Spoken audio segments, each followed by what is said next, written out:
canlı karifeyimiz Xalq artisti Şeyx Əbdül. Buyurun, təbrikinizi çatdırın.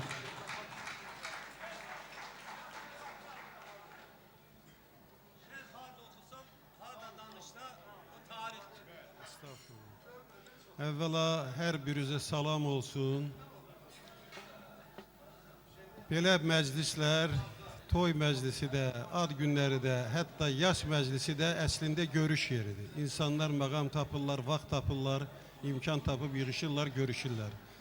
Ona görə də mən həmişə hörmətli musiqiçilərimizdən, hörmətli din xadimlərimizdən xahiş edirəm ki, hərdən bir şərait yaratsınlar ki, bu adamlar bir-birindən hal-əhval tuta bilsinlər. Əlvahid müəllim, gecə saat 5 idi, sənin zəngindən sonra yazı ilə qurcalanırdım, birdən telefonum zəng çaldı. Açdım, gördüm Cənab Əzrail dayanıb mənə tamaşa edir. Dedim, qardaş, xeyir ola. Dedi, bilirəm, Əlvahid müəllimin sabah ad günüdür. Mənim adımla üçün təbrik eləyərsən və deyərsən ki, 70'in başın bağlasın, 80'da hazırlaşsın.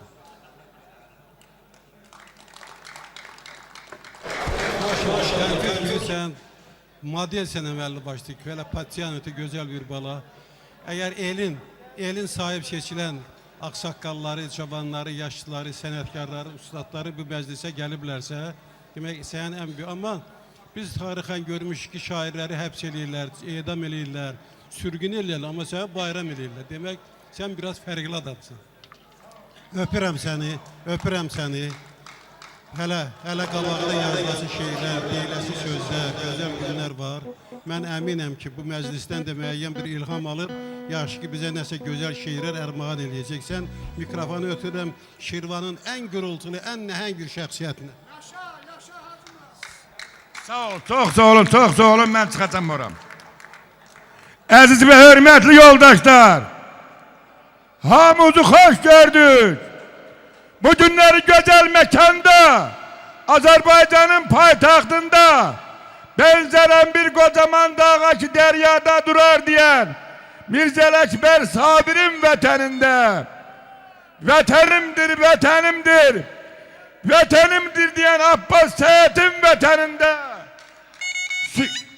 Şamaxı, ey benim doğma yurdum, ben senin koynunda haniman kurdum diyen Efselatı Xəqaninin vətənində dünyaya göz açmış benim ruh kardeşim, benim güzel kardeşim, benim şair kardeşimin 70.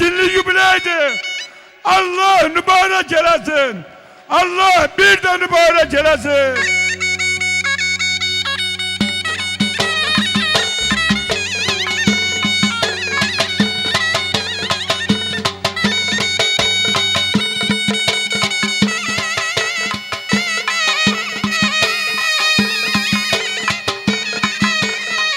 Öpürəm səni, Celal öpürəm səni, vətənimin layıqlı evlatlarısınız.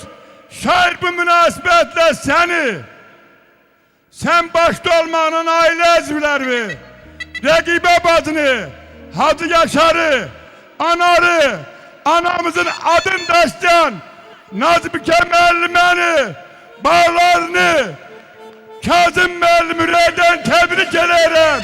Size uzun ömür, can sağlığı arzulayıram.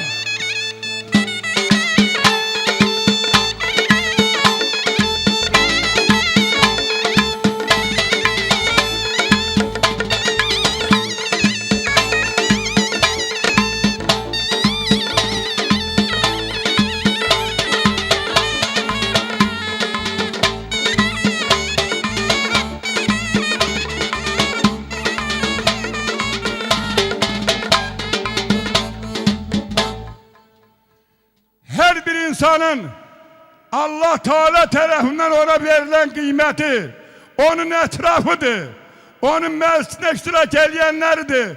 O insanların kıymeti yukarı oldukça, jubileyarın da kıymeti yukarı olur.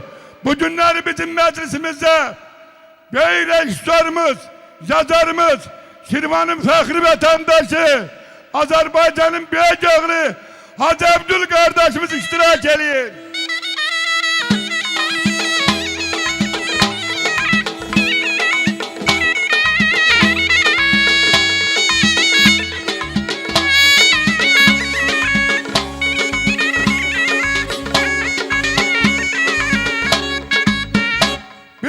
başkanımız. Seni öpürük. Bağrımıza basırıq. Size uzun ömür, can sağlık arzuluyoruz.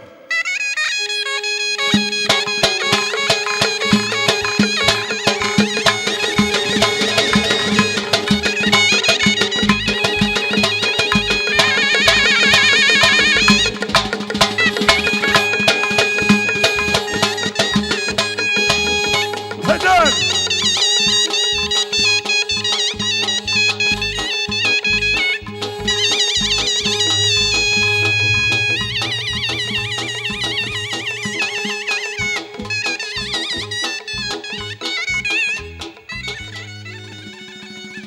Şirvan'ın bey yazarı, bey şahsiyet, Ağa Kerim Navisi alkışlayalım.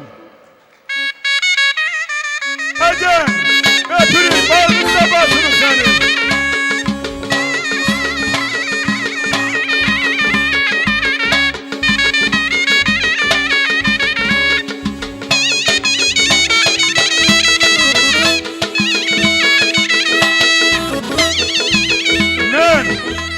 Ben bütün meclis serdəşləri təbrik eləməklə beraber Zakir Əliyev iştirak edir burada. Benim kardeşim, güzel insan, halk arası, Zabit Nevzadiye eşk olsun.